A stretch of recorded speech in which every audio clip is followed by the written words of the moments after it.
विषयलाई लिएर पटक पटक मेरो नाम जोडी विभिन्न मिडियाबाट मलाई आर्थिक हुनामिनाको आरोप लागेको विषयलाई लिएर आजको पत्रकार सम्मेलन गरिरहेको छु। यस विषय लिन 2019 मा म पनि विषय उठान गर्ने व्यक्तिले पुनः विषय उठान गरी मेरो व्यक्तिगत मानहानि गर्ने कार्यप्रति गहिरो दुःख साथै खेद प्रकट गर्दछु। सर्वप्रथम विस्तार रूपमा जान चाहन्छु है म। एक हृदय जीसी जुन एउटा नेपालबाट आउनुभएको थियो, हृदय जीसी भन्ने व्यक्तिको दुर्घटना 2017 जुलाई 24 मा गुम्बा केनमा दुर्घटनामा मृत्यु भएको थियो। त्यो मृत्यु पश्चात मृतकलाई पुलिस चौकी हस्पिटल गरी 14 दिन राखी सकेपछि पुलिसले नेपाल राजदूतावासलाई जानकारी गराएको र दूतावासले एनआरएनलाई खबर गरी एनआरएनको तर्फबाट म तत्कालीन कार्य समितिको उपाध्यक्ष, यो हाम्रो सुदनजीको पालाको कुरा हो, यो अन्तिमको म त्यसको उपाध्यक्ष रहेको र विपद व्यवस्थापनको जिम्मेवारी मैले पाएको थिएँ। त्यसको ओहदामा रहँदै गर्दा मैले उक्त घटनाको सहयोगको जिम्मा लिएको हो।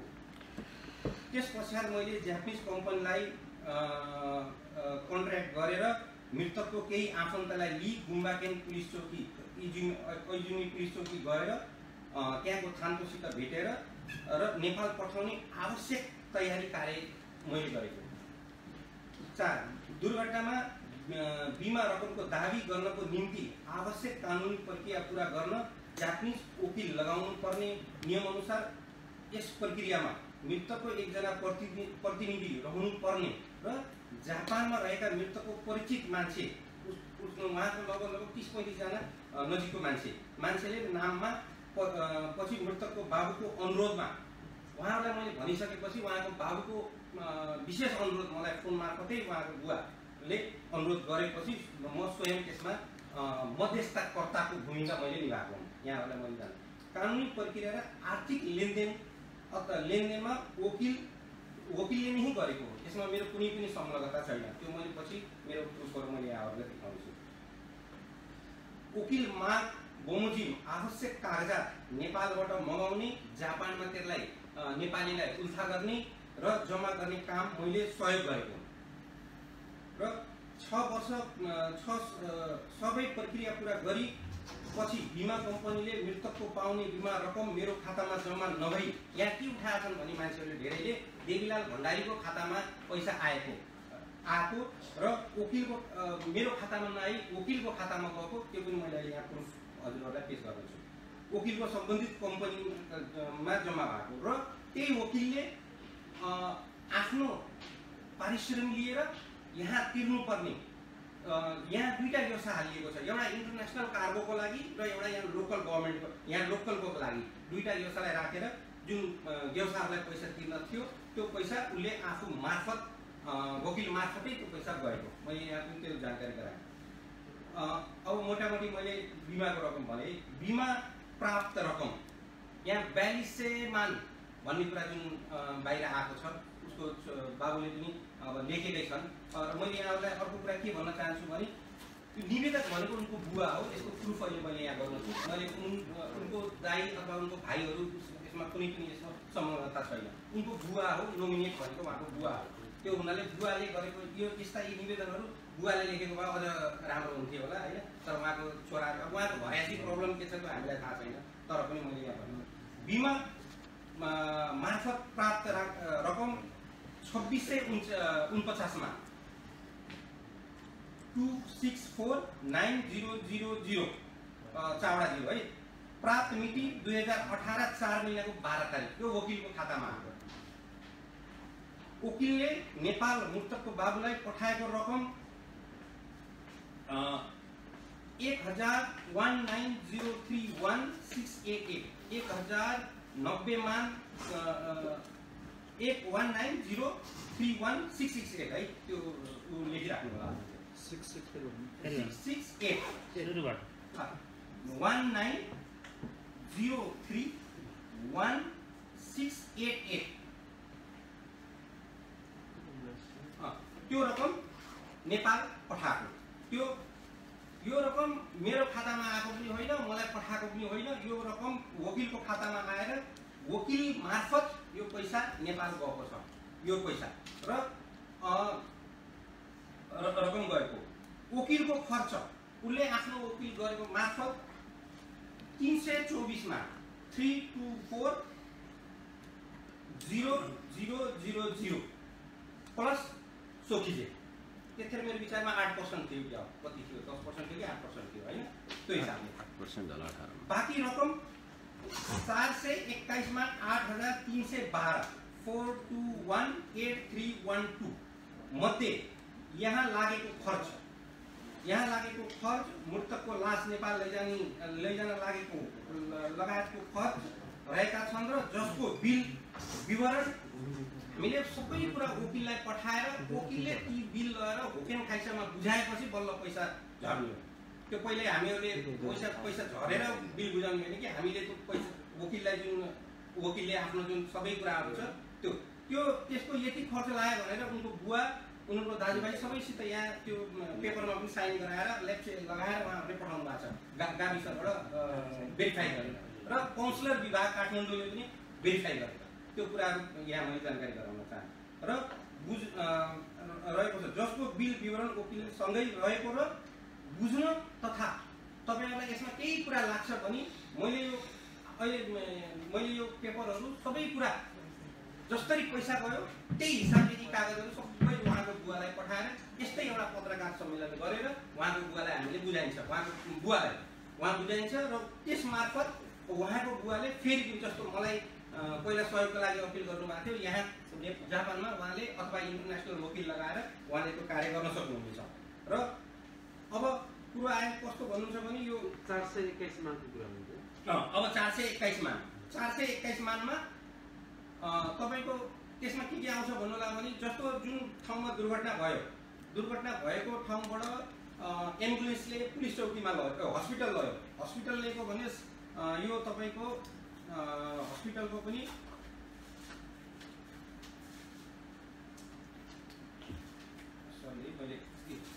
हस्पिटल यी गुम्बा गेनको सुबारु हस्पिटल भन्नेमा यो सुबारु हस्पिटलमा लास्ट त्यहाँ लिएर गएर पोस्टमार्टम गरेको खर्च लगायत सम्पूर्णको बिल सहित अब यो हस्पिटल हो यहाँ जापानमा बिना बिलको यहाँ कुनै पनि काम हुँदैन, हजुरहरूलाई पनि आफै थाहा छ। र इन्स्योरेन्स जो अहिले मलाई एउटा मेरो मान आएको कुरा एउटा मात्रै के छ भने 4200 मान आयो भनेर जुन यहाँ रेकर्ड गरिएको छ त्यसमा मेरो ध्यान आकर्षण छ र वकिललाई आएको यो वकिलको ठेगाना छ, मैले यहाँलाई देखाउन चाहे र यो जुन होकेन खाइसाबाट आएको ठेगाना छ र उनले क्लियरली रूपमा टोटल एमाउन्ट 2649 मान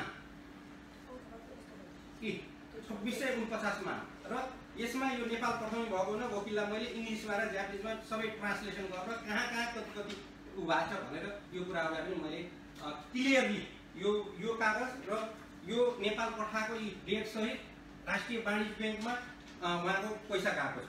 र दोस्रो कुरो यो इन्टरनेसनल इबामी जुन कि उहाँको बडी पैसा किन धेरै लाग्यो भन्ने कुराहरू आउँछ। त्यो कुरामा उहाँको एक्सिडेन्ट भएको हुनाले उहाँको बडी छेदविच्छेद भएको थियो, त्यो छेदविच्छेद भएको अथवा धेरै दिन मूल मृत्यु भएको धेरै दिन मान्छे भयो भने त्यसलाई इमामिङ गर्नुपर्छ। त्यो पहिलाको सेपमा ल्याउनको लागि लगभग 60 देखि 70 मान लाग्दो रहेछ त्यसको लागि।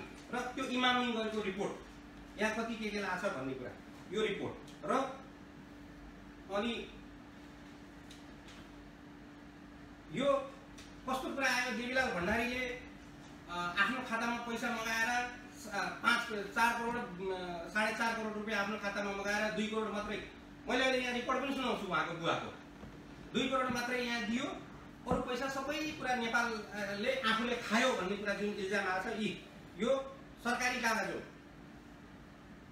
गैंडाकोट म्युनिसिपालिटीले लेखेर दिएको र उनको पुरै परिवारको सिग्नेचर सहित ल्याप्चे सहित यहाँ छ।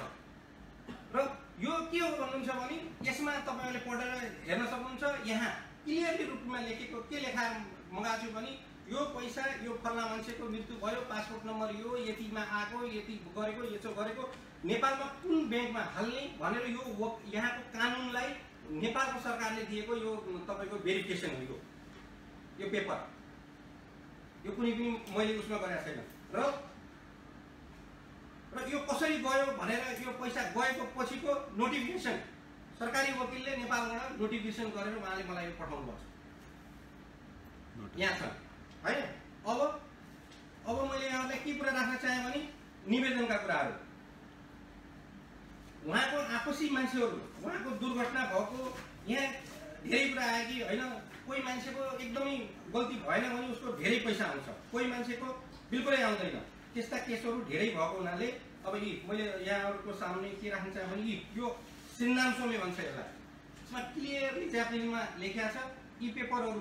यो किनभने कोजिन्जो हो, यहाँ हामीहरू जापानमा बसेका छौँ, कोजिन्जोहरू मैले बाहिर अब पुरै तपाईँहरूलाई फ्ल्यास गर्न भन्दा पनि यो पुरै फाइल जो मैले बनाएको छु यो जस्ताको तस्तै सके म आफै गएर नसके म मार्फत म यो कानुनी सरकारी तौरमै मैले यो नेपालमा गएर एक हिसाब किताब सहित मैले उहाँहरूलाई बुझाउँछु।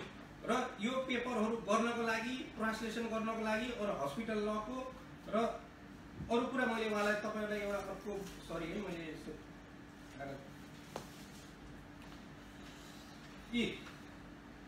उहाँको बाबुले दिएको यो मलाई जुन यो बडी पिकअप गरेर नेपाल पठाउनलाई किन बुम्बाकेन आएर एनआरएलले हस्तक्षेप गर्यो भन्ने कुराहरू आउँदाखेरि यो उहाँको बुवाले र यो उच्च अदालतले र हाम्रो के अरे कौन्सलर विभागले यो दिएको छ मलाई।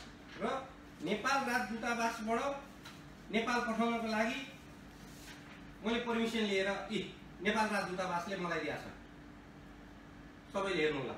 यो भयो। यसपछि यस सिन्नाम्सोमै भयो हैन।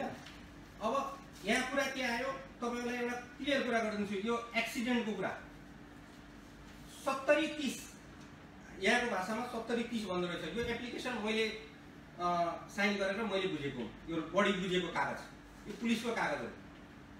यो यसमा क्लियर रूपमा यो अदालतले के लेखेको छ भने यो अब भोलि बिहान अब उहाँहरूले जलाइदिनुहुन्छ, उहाँहरूले थ्रुपुटी आउला। यो मान्छे यहाँबाट क्रस गर्न नहुनेमा यो जेब्रा क्रसिङ छोडेर उहाँले एउटा त्यो फुटपाथको जुन घाँस भएको थियो, घाँसबाट हाम फालेर रक्सी खाएर हाम फालेर उहाँले रोड क्रसिङ गरेको भएको हुनाले यो एक्सिडेन्ट भएको भनेर उहाँहरूले मेन्सन गर्नु भएको छ। यसको नि होकेन भन्नेको पैसा नआएको र जीवाइसेकी मात्रै आएको। जीवाइसेकी भनेको जति ठुलो केस भए पनि अन्तिममा आउने भनेको तपाईको 2900 मान भन्दा 1 रुपैयाँ पनि माथि आउँदैन भन्ने मैले सुनेको छु। अब हजुरहरूले पनि त्यो कुरा यहाँको अदालत अथवा सबै कानुनी रूपमा बुझ्न सक्नुहुन्छ। र जुन कुरा अहिले आयो कि देवीलाल भण्डारीले 4200 मान खायो भन्ने कुराहरुमा जुन आयो त्यसमा मेरो एकदमै घोर आपत्ति छ। र बारम्बार यो मैले भिडियो पनि तपाईहरुलाई अहिले भिडियो पनि वहाँ आउला। र अर्को कुरा मैले धेरै नबोलिकनै अब मैले मेरा कुराहरू अब छोटकरीमै राख्छु। र यहाँ मैले वकिल लगाउँदाखेरि या अथवा केही लगाउँदाखेरि जुन खर्च हुन्छ, जस्तो कुनै खर्चहरू जस्तो यो लाससँग मान्छेलाई नेपाल पठाउनु पर्ने हुन्छ, लासको त्यो बडीसँग एउटा मान्छे जाने, उहाँकै आफन्त मान्छे जो कि उहाँको पनि पासपोर्ट यहाँ मतिम छ, उहाँलाई टिकट काटेर हामीले उहाँसँग दुईटैलाई टिकट काटेर यो विमल जीसी भन्ने यही हुनुहुन्छ, अहिले पनि उहाँ यही हुनुहुन्छ, उहाँ जानुभएको, उहाँको टिकटको पैसा पनि हामीले त्यहीँ भरेर अनि त्यो टिकटको पैसा लगायत यहाँका जुन गुम्बाकेनबाट टोकियो ल्याउने, टोकियो ल्याएर इमामिङ गर्ने, अनि टोकियोमा ल्याएर 17 दिनसम्म फ्रिजरमा राख्ने, त्यसको प्याकिङ गर्ने। र प्याकिङ कसरी भएको थियो किनभने उसको बडी एकदमै गलिसकेको भएको हुनाले उहाँ त बितेर जानुभयो। अहिले आज यो मलाई भन्न पनि मन थिएन, तर पनि म भन्न चाहन्छु कि यसरी यो ट्रिपल ब्यागमा हालेर नेपाल पठाइएको छ। उहाँहरूले नेपालमा स्वीकृति गरेको फोटो सहितको उहाँले कागजात पेश गर्नु भएको छ। अनि यो पनि हो। र उहाँहरूले बुझिसकेपछि नेपालमा गएर सद्गत गरेको उहाँहरूले पुरै फोटोहरू कसरी सद्गत गर्नुभयो बुझाउनु भयो भनेर मैले यहाँको पछि वकिललाई बुझाएर उहाँहरूले नेपालमा गएर सद्गत गरिसकेपछि अहिले त यहाँ के हो भयो भने त्यतिखेर जब उहाँको मृत्यु भयो 14 दिनसम्म त्यहाँ लास हुँदाखेरि कुनै नेपाली त्यहाँ संस्था थियौँ या हामी थियौँ या कसैले पनि हामीले थाहा पाएन। त्यो थाहा नपाइसकेपछि 14 दिनपछि एम्बेसीमा कुरा गइसकेपछि एम्बेसीबाट मलाई खबर भएपछि मैले यो कुरामा मैले हस्तक्षेप गरेर अनि हस्तक्षेप त के भनौँ मैले सहयोग गरेको र यो नेपालमा उहाँहरूले गरेको गएर उहाँहरूले अन्तिम संस्कार गर्नुभयो। यो काममा यो कागजपत्रको लागि मात्रै मैले डिएचएल गरेर एएमएस गरेर मैले करिबन 14 चोटि र यो केसको लागि म गुम्बा केनमा मदिम ती सबै कुरा त रेकर्ड छैन म कमसे कम पनि 24 चोटि म गुम्बा केन गएको छु किनभने एक्सिडेन्ट केस भएपछि आरटीओ को भेरिफिकेसन पुलिस भेरिफिकेसन ठाउँको भेरिफिकेसन त्यो आइके खाताको भेरिफिकेसन सबै कुराहरू मैले गर्नुपर्ने भएको हुनाले हो कतिको कुरा मैले गर्न सके होला सकिनँ होला हैन अब यहाँहरूलाई मैले राखेँ र अब यहाँ कुरो के आयो उहाँको मेन भनेको उहाँको बुवा हो बुवाबाट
बुवा हो है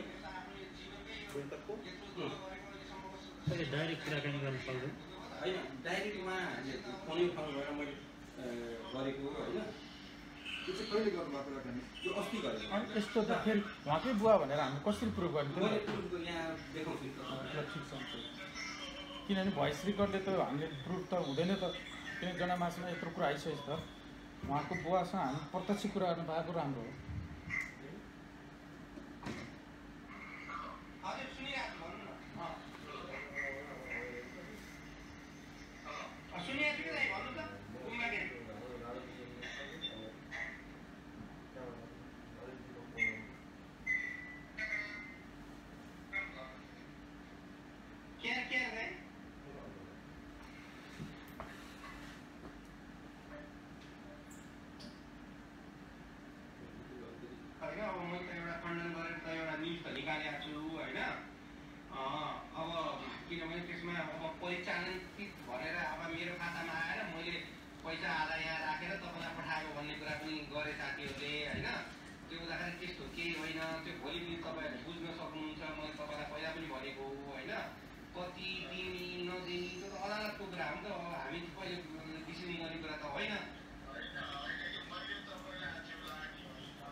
घरकै मान्छेले यसरी चिठीमा लेखेर पठाइदिएपछि त अब मान्छेलाई त के भयो भने सत्यता नभए त छोराले किन लेख्थ्यो अब तपाईँको छोरासित के हो को हो त्यो त बुझ्नु भएन हैन तपाईँलाई चाहिन्छ भने तपाईँले नै चिठी पनि लेख्न सक्नुहुन्छ, कुनै पनि समस्याको कुरा होइन। तपाईँले छानबिन गरी पाम भनेपछि छानबिन गर्न पाइन्छ, अदालत छ, राजदूतावास छ, सबै कुरा छ यहाँ होइन, सङ्घ संस्थाहरू छन्। तर यस्ता यस्ता सानसाना कुरा आयो भने त भोलि कुनै नेपालीलाई दुःख पऱ्यो भने त कसले गुहार दिने? मान्छे त डराउनु पऱ्यो नि त्यहाँ भोलिहरू त, किनभने आफ्नै इज्जतलाई अब केही थाहा छैन, केही गरेका छैन, यसो गरिसरे उसो गरिसरे, तैँले यसो गरिसरे, यति पैसा खाइसरे उति पैसा खाइसरे, त्यो त नराम्रो कुरा भयो नि त। यहाँ त अब भोलि बिहान जापानिजहरूलाई हामीले काम लगाउँदाखेरि पनि उनीहरूले पनि यो सोच्न पर्ने स्थिति आयो कि नेपालीहरूको काम गरौँ कि नगरौँ। किनभने एक त तपाईँ उहाँ नेपालमा बसी भनौँ न, अब तपाईँले त्यो छोरालाई अब जसरी त्यो त मुख हेर्न पाउनुभयो, तपाईँहरूले सबै गरे, कागज त कति सबै कुरा कागज त प्रमाणित छ नि चाहिँ भन्यो त। मैले त कुनै गलत काम गरेको छैन होइन। त्यो गलत नगर्दै बाबुले त्यो लेखेर दिने भनेको त कि त बाबु अब आफ्नो होसो आवासमा दिएको हो कि नदिएको हो कि होइन, त्यसलाई कसैले फकाइपुगी गरेका हुन् कि होइन, त्यो कुरा त क्लियर हुनु पर्यो। भोलि बिहान अब तपाईँको के हुन्छ भने यो त अब मसित मात्रै नभएर यो त एउटा संस्थासित जोडिएको कुरा हुन्छ नि त यो त।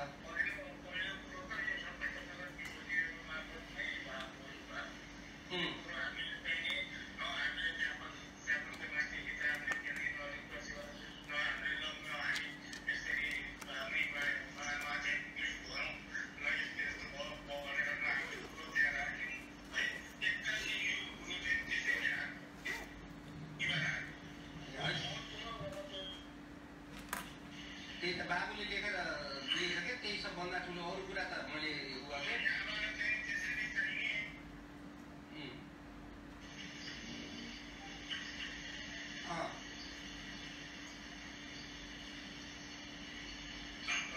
भन्नु न दाइ, सुनिरहेको छु दाइ, सुनिरहेको छु।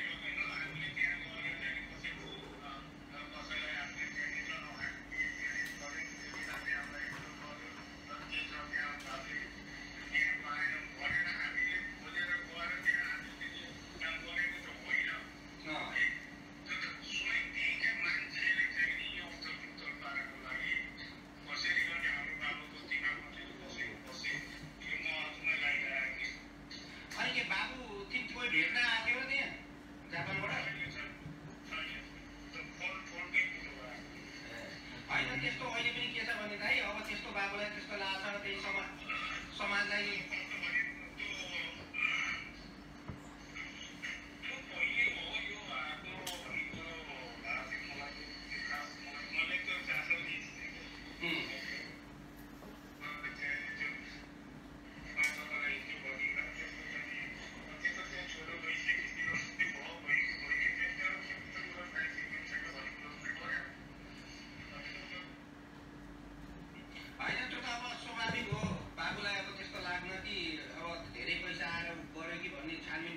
स्वाभाविक हो। त्यसमा मैले अन्यथा लिएको छैन, तर त्यो आउने प्रक्रिया गलत भयो भन्ने कुरा मात्रै हो कि मेरो।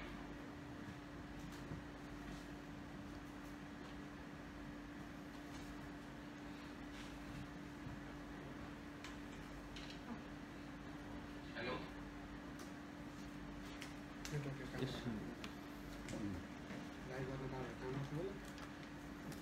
यसो गरौँ यसलाई सकेसम्म जुत्ता जोडौँ होइन, यता कुरा बुझ्यो। उहाँले यो जुन 13 लाख रुपियाँको कुरा छ त्यो पनि उहाँले भन्नुभएको छ होइन। हामीले यहाँ 13 लाखको पनि कमेन्टमा आइरहेको छ।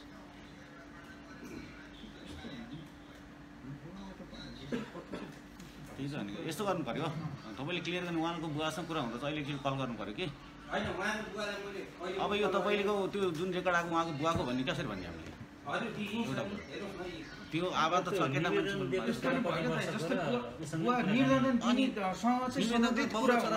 फोन लाग्दो रहेछ यति राम्रो लागेको आज क्लियरै हुन्छ नि। उहाँको भाइले किन निवेदन दिनुभयो?